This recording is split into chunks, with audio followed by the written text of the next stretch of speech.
E aí pessoal, no vídeo de hoje eu vou fazer o SAITAMA de papel, que esse mod vem aqui, ó.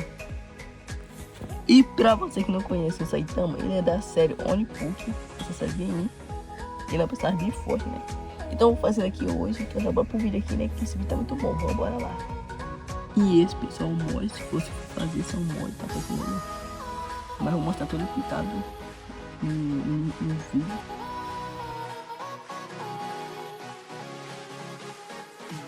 E pessoal, a primeira coisa que eu vou fazer é cortar ele todo de caneta, né? Pra eu SAITAMA de caneta, o mod dele todo de caneta. Então já bora lá, né? Pra ver como é que vai ficar, depois eu passar tudo de caneta. Então bora.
Pessoal, já terminei aqui de pintar todas essas coisas, tá, né? Mas uma coisa que na dúvida é só pra ver que é amarelo, né? Só pra ver que é amarelo. Eu não sabia se era laranja ou amarelo, né? A foto dele não acho que é amarelo, né? Eu pintei de amarelo. Tá também confundido. Essa parte aqui é pesada, né? Mas essa daqui é mais laranja, essa parte aqui. Essa parte aqui é toda amarela mesmo. Essa parte aqui, toda amarela.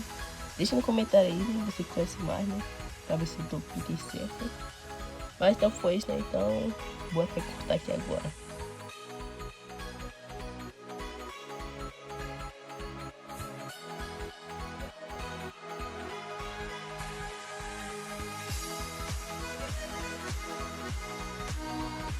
Pessoal, agora vou patrocinar, né? Vou cortar aqui e pessoal, essas coisas, tá? Depois de eu ter recortado tudo, tá? Tem a cabeça. E agora eu vou montar, né? Aqui tenta ser o quadro também. E faz voar aqui também. A cabeça dele. Carequinha, né? Muito brilhosa. Muito brilho aqui, ó. Muito brilho. E agora eu vou montar ele aqui, né? Já volto com vocês de novo. Vou montar ele assim, né? Vou montar o corpo, né? Pedaço de e já volto com vocês.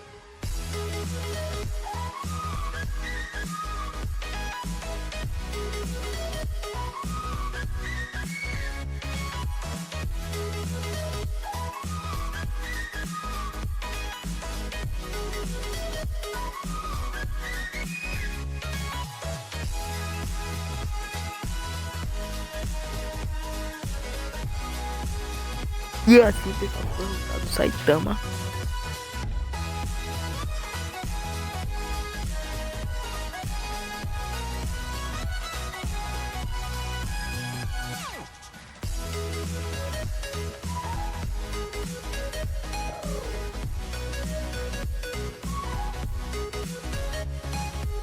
E se você gostou, deixa o seu like e clique nesse vídeo bem que tá aparecendo.